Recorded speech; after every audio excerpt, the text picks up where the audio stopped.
Well, ladies and gentlemen, another keynote speech is over, and we have on our program today 3 more panel discussions. I hope you are enjoying the time in here at the first day of World of Freight Expo in Prague. If you would like to arrange some meetings, or if you want to find some new contacts, you still can download the app B2Match. So by downloading this app, you can arrange some meetings here at our WOF Expo. And also, if you have some questions for our guests on the stage, you could ask them through the Slido app as well. So let's start with the next panel discussion, and this one will be talking about the sustainability in the supply chains and the impact on carbon footprint. And I would like to invite on the stage our lead speaker and his guests. So let's welcome the founder of Supply Chain Institute, Mr. Robert Sobczak, and his guest. Let's enjoy the time.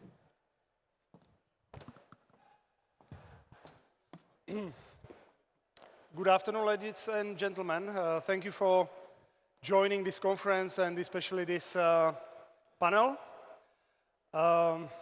Sustainability has been, I dare to say, buzzword for many people for very long.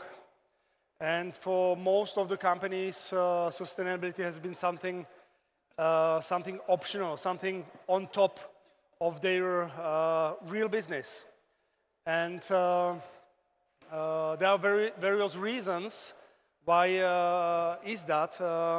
I believe in supply chains. One of the reasons was that the global trade has been in a certain fragile balance for a very long time.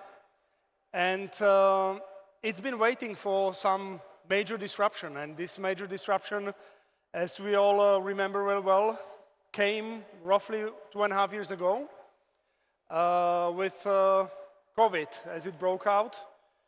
And while most of the people, most of supply chain managers have been waiting for return to normal times, to how supply chain have worked before COVID, but that never happened. Moreover, half a year ago, another event broke out, and that's unfortunate war in Ukraine. So that was the moment when people started to consider supply chains from a different perspective. It became a topic in media, became a topic of discussions of politicians. Because it's not just sustainability from the environmental point of view, but it's also a matter of economics, of inflation, of availability of the basic supplies. But it's also a matter of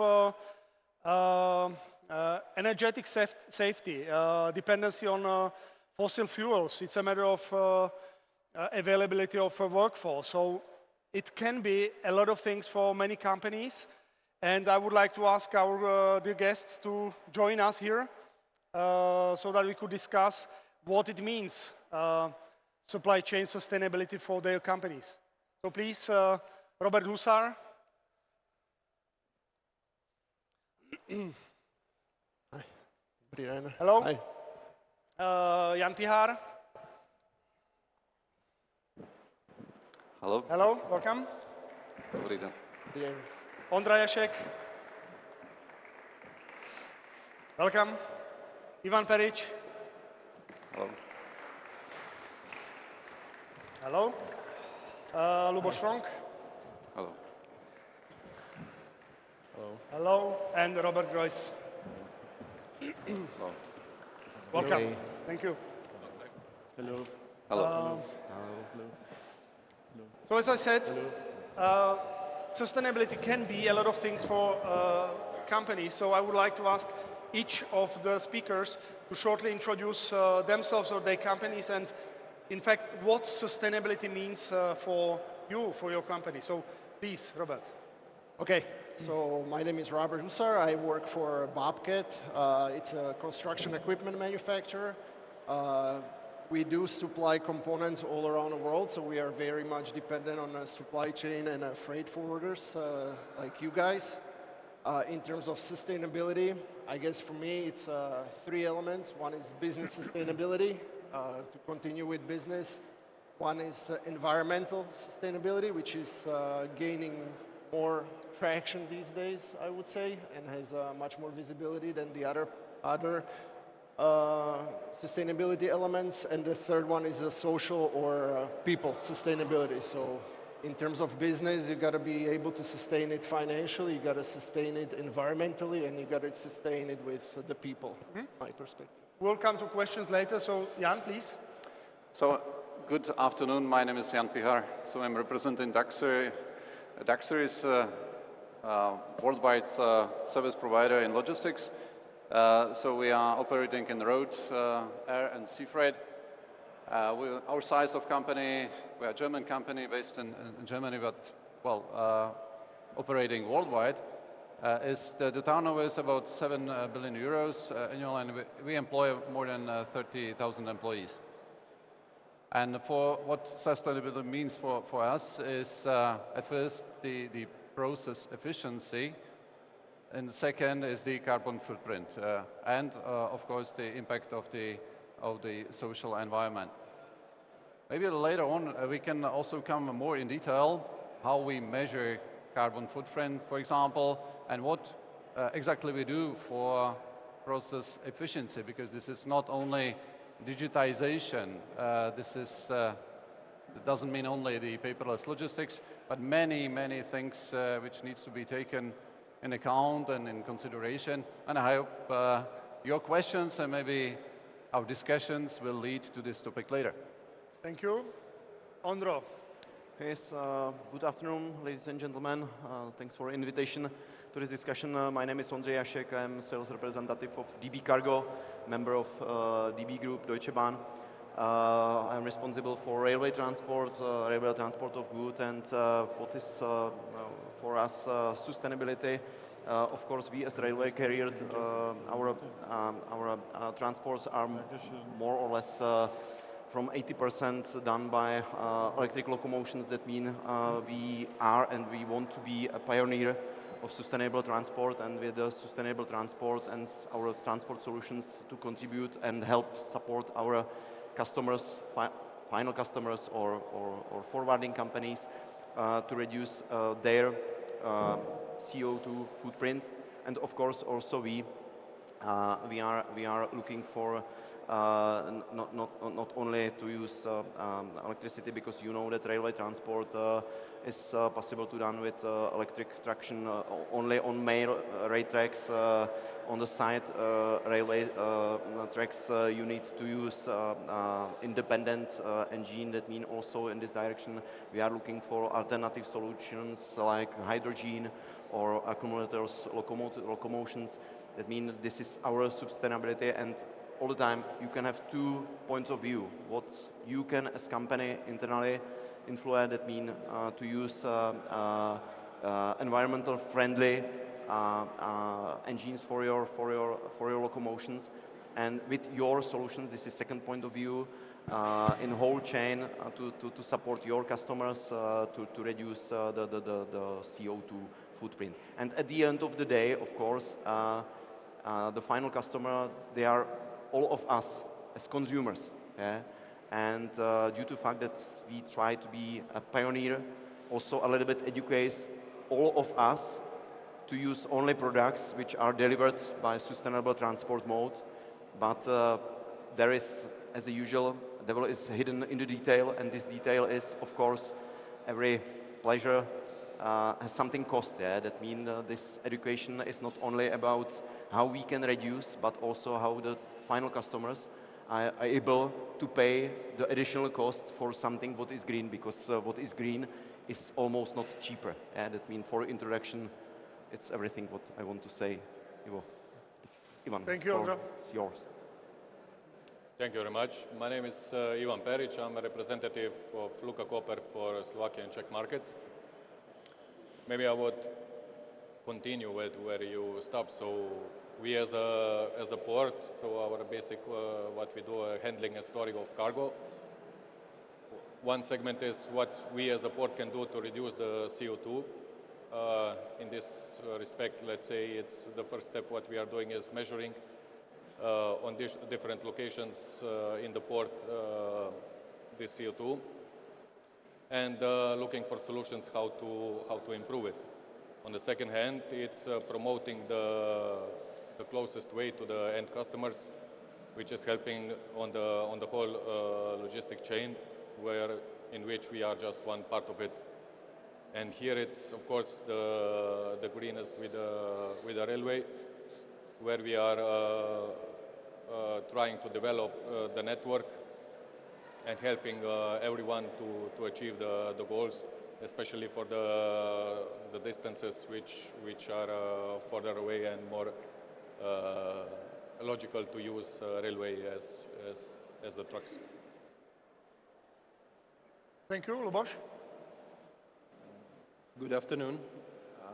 Thanks for the invitation today. I'm Luboš Frank, representing company Relvis, which is one of the startups on the market. Startups which are here to improve the communication in the supply chain, especially in railways. Communication, this is how we always start, because when you have some team building, for example, and you have to work together on some small project, it must start with the communication, how we will do it. Not that just to jump into the action and work on it. First, you have to communicate. And we are here to improve the communication, to speed up the process of the preparation.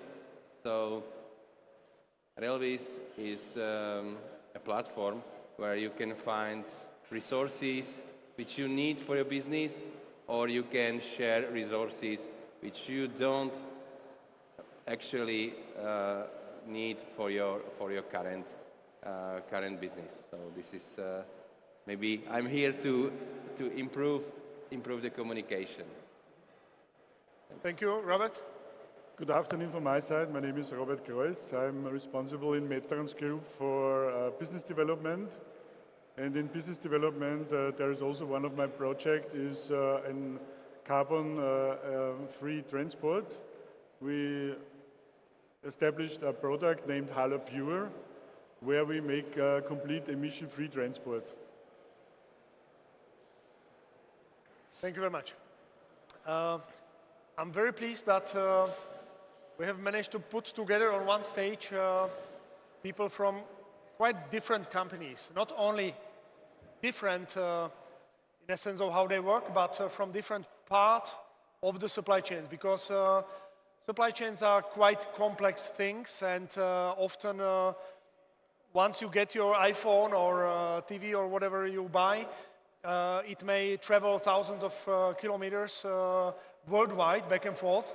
So here I will ask Robert Husa, you are a production company. So how you as production company have managed so far, let's say, improved the sustainability of your business, and let's say,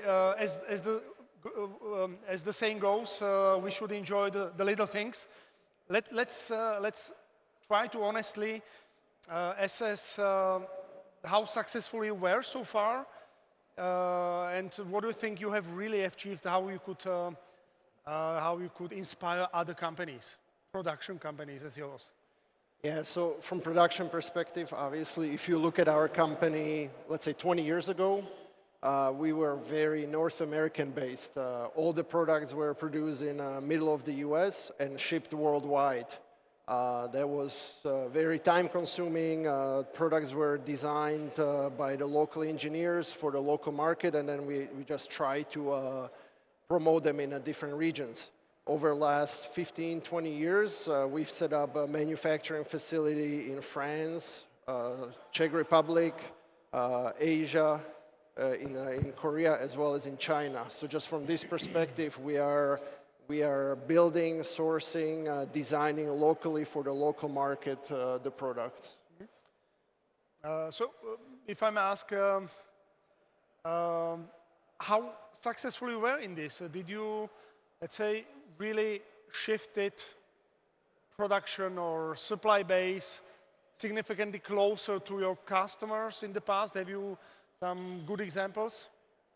It's a case by case, but yeah, obviously with the global manufacturing, you also want to have flexibility. So we do dual produce. We produce the same product or very similar product in Europe and in North America. The way we do it, we have a platform approach where we agree on certain common, let's say, meeting points where North American product and EMA product have the same mounting scheme of the various components. But the North American strategy might be to build in-house. Example is our mini excavator cabin, where for the European product, we decided to purchase it. So we have a local supplier where North America has in-house production, but at the same time, the products are interchangeable in case there is an issue in a supply chain, etc. Okay.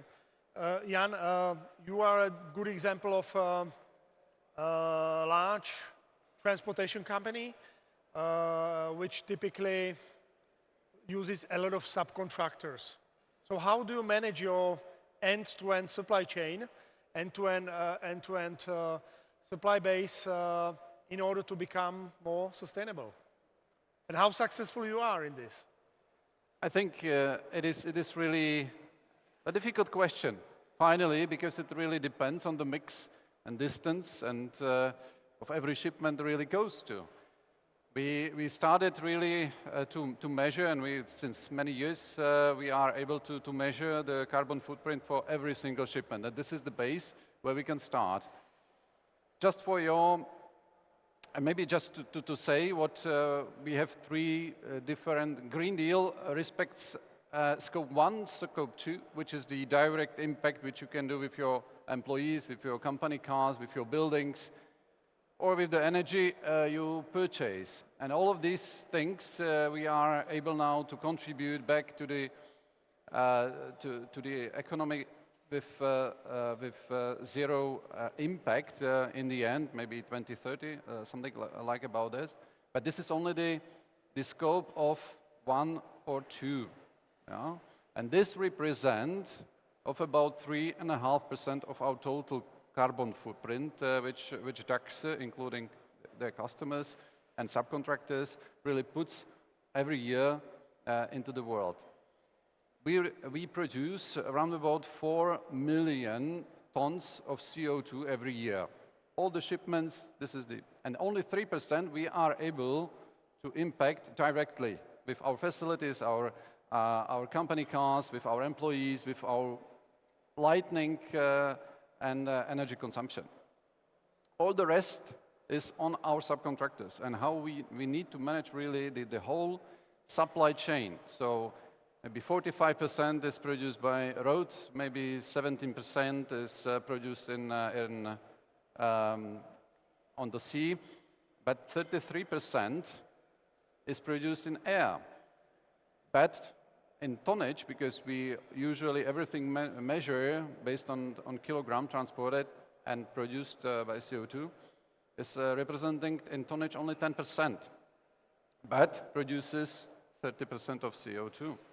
So the change really needs to be in the future, to be really able to reduce the CO2, needs to happen in the transportation modes and how these equipments, trucks, ships, and aircrafts will be able to reduce that. Well, in road, we try to use the modern technology which is now available on the market. So in diesel trucks, we use mostly Euro 6. This is the lowest impact with the CO2. And we are testing the new technology with hydrogen, with electricity. We also start to build the charging infrastructure on our sites. But it will not change within 1 to 3 years. It is really a generation change. And it's really needs to be known just in the beginning that it will not be changed like a click. Overnight. Thank you. Ondro, everybody likes railway. So what's the situation on the railway part of the supply chain? Good question. We are in a little bit easiest position from this perspective that almost we are using on the main. I don't want to be so good in the percentage like Jan, but generally, as I said, roughly 80% of our tonnage or tonnage kilometers is done by electric locomotions. Then from first point of view, we are green, but everything is depending which kind of energy, respectively sources and structure of energy is purchased. Because when we will speak about the Czech Republic, and of course between the nations are the difference who is looking for which kind of energy as a green. Therefore, we as DB Cargo, we have programs like Eco and Eco Plus. Eco Plus are pure energy, is a pure energy from renewable resources. But when we will speak about the Czech Republic, where in the energy mix, you have roughly 38%, something like that, from the neutral math. Then you have 45 from the coal, and the rest is probably from renewable. Then it's difficult to say that we are green when we are using electric locomotions. It's one point of view. That means when we will be lucky, renewable energy will be available, because this is also a story when I will take that one locomotion has 6.2 megawatts, the Vectron, consumption of energy, practically you can imagine. Just for your information, I'm not sure what is your expectation, what is yearly or annually consumption of energy for the railway transport in Czech Republic. Can somebody know somebody? 1.3 terawatt hours. Hard to say what actually does it mean. It's a lot. For your information, the yearly power of what I learned, for example, the energy plant Chvaletice, this is half year of production of energy from Chvaletice energy plant. Just for imagination, what about it? Of course, it's for passenger traffic and cargo traffic. That means we are looking for possibility to purchase energy just from really renewable resources. But then I'm coming back from first round of first question, who is ready from the customers, not only forwarding companies, because when we will take that containers coming from the ports to the DCs, it's used railway transport, and question is if you as forwarding company or you as final customer, are you ready to pay per container, for example, 20, 30 euros more because it's green. That means it's first point of view first point what I want to touch. And second is, of course, it's not only about the kind of energy what you are purchasing, but also what was more familiar when I see there this nice truck of Metrans, the kind of driving, respectively. This is this defense driving. Don't pull the string very heavy and don't brake very heavy. It was not familiar for railway a few years ago, but now when the electricity is 100% more expensive, also is a topic on the railway, how to drive the locomotion. Because in case, especially now when it's a lot of construction works and you need to speed up and then slow down, the impact to the energy consumption and at the end of the day, the sustainability, therefore I'm touching this point there, also is very important to educate the loco drivers how to drive the locomotion, how to be more efficient, because then the electricity is like a refrigerator, or how to say it, air conditioner. That means various point of view, you need to go more into the details. Of course, we have some tool for our customers, so-called EcoTransit, ecotransit.org, you can find it. And you can, as your homework before you start with your supplier, discuss the transport mode. You can make this homework and try to set up if it's more eco-friendly to combine truck with the train, or which kind of ship, etc. That means I was a little bit longer. Sorry. Thank you. 30 minutes. Ivan, you don't produce anything, you don't transport anything, but still you a gatekeeper, if I may say. So how do you impact sustainability of the supply chains? Yes, here it's one crucial point, let's say, from the view of Port of Koper or from the community, because we are located in the center of the city. And there were quite some issues which we had to find solutions. One was, of course, the noise which we are producing. And here we were quite creative together with producers of a certain kind of machinery to reduce on the waves of the sound very quickly, so it doesn't bother so much the night sleep of everyone. The second one was the lighting pollution, which we are now in the final phase, changing everything in the port, outside and also in the warehouses, which is the consumption of energy, of course, much lower. And then with the heavy machinery, so we established a special department, which is since 2013 working just on this segment. And we are quite successful with the heavy machinery to go to electricity from diesel. Still, we nowadays, or in the last 2 years, the development of the trucks, which you can find from different producers, what they are offering today on the market, you can still or you can achieve quite some distances with the electric ones.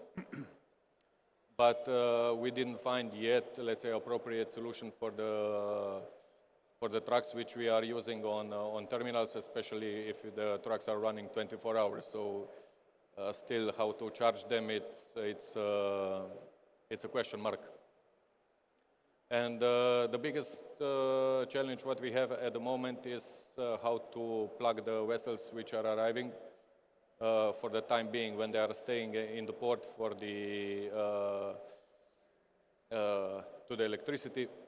And we need 8 times more power as we have now at the moment in the port. That means big infrastructure investments. And here is again the question mark, who should and who will pay for it. Thank you. Lubos, you told me in backstage that you are not a traditional large logistics company here. On the other hand, I always say that supply chain, especially the transportation industry, needs disruption. So how do you plan to disrupt railway industry, let's say? So, again, this is a supply chain is about the cooperation. Supply chain needs really to connect all the people, all the companies to do something for the customers to achieve their goals together. If you want to achieve your goals, you can't be really a solitaire in supply chain. You need to cooperate, and the cooperation requires, of course, good communication. Good communication, and the communication must be better and faster. And IT is doing this. So besides our product, we have to share the resources like locomotives, like wagons. You can really find locomotive really fast. You don't need to call all your partners. You don't need to send an emails and wait for replies. If you have some spare capacity, you are not paying too much because you can share the capacity. And beside this, we are developing the platform, and I think it's quite interesting that for such companies, like even big companies which are really looking for solutions to improve sustainability, is that they can publish their empty locomotive trip, loco route, because sometimes they have to go to the terminal and they know that there is no backload, So, or the train, the wagons will be unloaded during 5 days. But it's, for them, it makes no sense to keep the locomotive waiting there for 5 days because the cost of the locomotive every day is high. So it's cheaper to make an empty trip. And this empty trip, if they publish on our platform, they can even sell this trip of the locomotive on a spot basis, which means, of course, saving not only in terms of costs, but of course, this is saving also for energies. So improvement of the communication, faster communication, is leading also to achieve this goal. If I may, one more question to Lubos, because innovations are a little bit challenged to present and sell in the traditional supply chain industry. So do companies like Ondra's company and others are more willing to discuss your ideas and innovations than like 2-3 years ago? Is situation different now than it has been 2-3 years ago? I think that IT companies or startup, they have to show up on the market and change the way of thinking of people. And to change it, it's one of our tasks. This is for sure. But we need to know what are their goals, what they have to achieve. Sometimes we have products and we don't know the companies who are using it. So we need to know their business. We need to understand their business. So it's our task, I think, to really get in touch with the companies, discuss with them what they do. And then we can show them, okay, we have this tool, because we understand your goals. Then the customer can see if my tool, if my solution can help him to achieve his goals. Thank you. Robert, for many people, transportation, especially continental one, is about road or rail. But you know, we are reaching limits with the capacity of infrastructure, for example, number of drivers. In my view, multimodality might be a great solution. How do you see it? Yeah, do you agree? Completely underline this.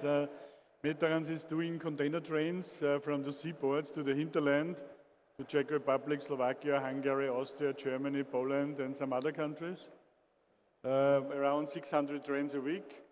And of course, combined transport is, because we go on the whole long stretch with electric locomotives, saves the environment around 70% more than a diesel truck is going on this way. But for us, it was not enough. We said, okay, we want to offer zero-emission transport. And we started very early to invest in the newest locomotives. They have not so much CO2. Also, then we for shunting we still use some diesel engine, but we have also some hybrid shunting machines. So we can decide we go by electric energy without a wire, or with diesel if it's not possible. We was involved with a partner to develop new wagons for container transport, 80-feet wagons. They was lighter, so they have 4 tons less, so we can transport more containers on the same train. This saves CO2. Also, these wagons produce not so much noise. This is also very good for environment. This we did already. Then we decided, okay, we invest money to buy in Germany, and a lot of transport go to the long way to Germany. Green energy, it's much more expensive than normal energy, but we said, okay, we want to bring it in a product, and we named this product then Hala Pure. Hala Pure is together with owner Hala and with TÜV north. We said all containers, and this was last year 800,000 TEU, we transport from Hamburg, Bremerhaven, and from Koper to our hinterland and vice versa. We make completely CO2 free. We started that. There's around 150 destinations. We started each of them to calculate which part is shunting with diesel, which part is transport with electric locomotive, which part is in the hinterland shunting with electric or not. How is the handling in the hinterland? Is this a grain handling with electric or with diesel? And so we got 150 values, and this was authorized by TÜV North for each destination. For example, from Hamburg to Praha is one 20-feet container, is around 40 kilogram CO2 by TU. And of course, we made this not for us. We make it also for us, also for the environment, but of course, we make this mainly for the clients. And the clients can participate. They can get certificates. On the certificate, they can find the destination, how much to use, and how much CO2 they saved to zero. Yeah, and how do we save to zero? Because, of course, there is this 40 kilogram, for example, Praha, is still CO2 we produce with our combined transport product. We buy certificates in gold standard, this is the highest level, for a project where CO2 is changed. For example, we invested in windmills in India, in Turkey, in concrete projects, and so we can reduce the rest to zero. And so is Hala Pure working, and this is our, our part for the environment. And of course, we have some plans to go on in that. Thank you. For many people, sustainability is a matter of extra costs. People ask often, who's going to pay for this? But of course, there are areas where sustainable container costs a little more than the traditional one. On the other hand, there is a lot of, let's say, sustainable decisions that consumers or companies can make, and that costs nothing. It's like in a production, you can at least take into consideration when you select a supplier how far the goods are going to travel. So you as a company, when you talk to your customers, because typically the customers are the decision makers, so how difficult it is to either convince them or to talk to them about sustainability to your customers? And every one of you has different customers, so that would be great to see the comparison. Yeah, so for us it depends on a type of customers. We have a customer from owner-operator, somebody who buys a machine and runs it on his own, up to large rental companies, similar to car rentals you see at the airports. They run multi-fleet outlets where they rent the machines, and I would say these companies are the most interested in sustainability. We see a push these days where there is a high push on electrification on the product, which, like you said, the cost is quite different compared to the traditional internal combustion engine powered product. But there are some benefits where if you have noise restrictions in suburban areas, now with the electric machine, you can work longer hours. So your total cost of ownership can be still reduced or can be on the same level as with the diesel machines. Mm-hmm. So I would say from the customer perspective, it's very different on the size of the companies, especially larger companies, bigger cities in the Nordics regions as well. Those are very much interested in sustainability and carbon footprint of our product. On the owner-operator levels, single machine users, I would say the level of interest is reduced. Okay. I know Daxer from Czech Republic is pushing very hard for sustainability. My question is it only because you want sustainability or also your customers demand it? I think we have more the internal engine for innovations in general. Not so many clients are maybe focusing for carbon footprint nowadays. So far, yeah. So far, maybe in these times, also the costs will be maybe more matter, bigger matter than the sustainability. But in Czech Republic, our biggest terminal is now covered or will be covered with photovoltaic power plant. Our dream is to have really a charging station to operate the electric trucks. And we are also have a small, in Prague, in the center of Prague, a small emission-free delivery zone where we are also delivering with bicycles and some other trucks on electricity power. So it is more or less our internal aim to be more green than now. I may have one more question on you. You mentioned again the cost, similar to Ondra. I am a believer that not all sustainable decisions are a matter of cost, of course, but still, especially the beginnings are tougher. Do you think it will improve the more it will become a norm to be sustainable? Do you think also cost-wise it will not be so expensive, or you think the sustainability will remain expensive? Yeah, the second question is really the operational excellence, let's say. Yeah. How you can utilize the trucks, if we can operate bigger trucks, because at the moment we are not able to operate the long trains in the European Union. It's usually only the state base.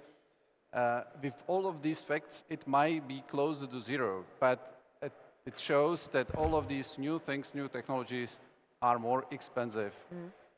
So that means it will be expensive. Ondro, how about your customers? You mentioned the challenge, but how successful you are to deal with the customers? And I must say one thing. For me, railway is sustainable as is. That means everything that goes on railway is kind of sustainable. So every ton you sell, Ondro, is success. But still, it's not easy task. It's difficult to not push the customers because we are here for the customers. That means first we need to listen carefully what they are saying. As I said, we want to be pioneer in the sustainable transport. But the most successful are projects where we are on the rail from A to B. In case that we need to solve first mile and last mile in combination with the truck, and I'm a multimodal setup. That means I'm not the railway guy who is saying that this truck is our competitor and the enemy. We need them. We definitely need them to deliver goods on the railway. It's difficult because all the times we are able to prepare door-to-door solution. Technologically wise, it's not some rocket science. It's very simple. And Robert and Metrans is practically the very good example how it works there. But at the end of the day, when you are sitting with the customer, you are presenting your project and setup. The answer from the customer is, I will accept it, but the cost need to be same like a truck. Especially nowadays, when everything is all costs are going up. That means it's very difficult to push the customers because almost we have not only final customers, it's about the common discussion, and I said it before, it's about us as consumers. Now I will change my position. I will not be a representative, I will be a human.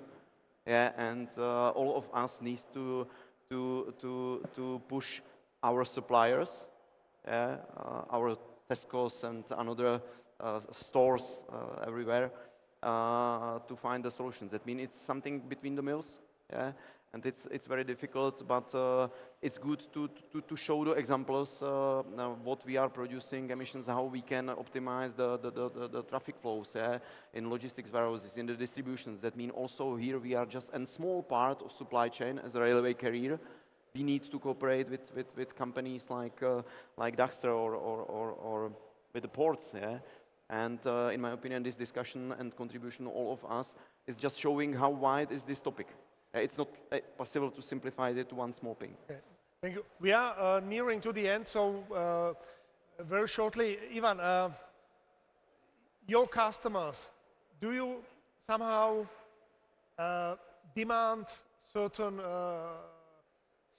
rules or certain specifications on what trucks, what trains they can come to your ports?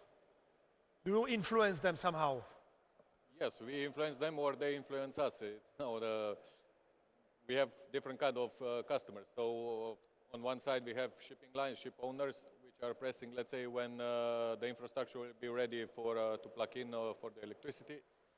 On the other hand, of course, if the railway operators want to come directly to the terminal, there also have to be infrastructure for it. And then the end consumers or the customers, which we saw in the past years on their big tenders or also the smallest ones, where they need to compare the CO2 footprint from certain destinations. And the pounder, end of the day, by making the decisions, it's more and more bigger, let's say, for some commodities, which of course can bring it with the pricing. Lubos, specific questions I discussed, for example, with Ministry of Transportation about digitalization and data exchange across Europe, and they said, well, there is a lot of opportunities because there are even plans and planned regulations of European Commission in this sense. Is there something that you plan in this area in terms of data exchange and electronization of documentation? Our plan is, of course, to be open for the interfaces. In the IT sector is, I think, best way to find solutions which are already existing and then just plug and play, and all together it will work. Yeah? And let me ask, is, let's say, some kind of legislation and regulations helping in this sense, or do you think European Union will push customers to your hands, or it will be still your sales effort? It's a challenge. It's a challenge for everyone. So you can feel that it's a pressure. We are pushed to do something, or it's a challenge for us. Okay, now we have a chance to show we can do it. Okay. Yeah. Thank you, Robert. Last question. Intermodality is again for me a great opportunity. What do you need from the governments, from regulators in terms of infrastructure? What would help you to move much further in terms of sustainability? Yeah, pressure from official side is never the best, but of course it would help. We see as our clients are the shipping lines and the forwarders, and of course they all have environmental programs. Some of them are good, some of them are better. But the real pressure comes from the shipper, especially from special industries like the automotive industry or others. They have to limits from in Germany and some other countries. They already have CO2 limits. And if they go over the limits, they have to pay fees to the country. And for example, if they get our certificate, and it's for low money, you'd be surprised how low this is by TU. If they buy, for example, this Halabür, they can reduce their CO2 in their environmental reports, and they have to pay less to the state. So in a way, it's already here, but it's on the beginning. Okay. And of course, regulation would help, but pressure is never good. Thank you. Do we have any questions from audience? Are we getting some questions from Slido? No? Okay. So thank you very much. it was great to discuss with you, and looking forward to your successes.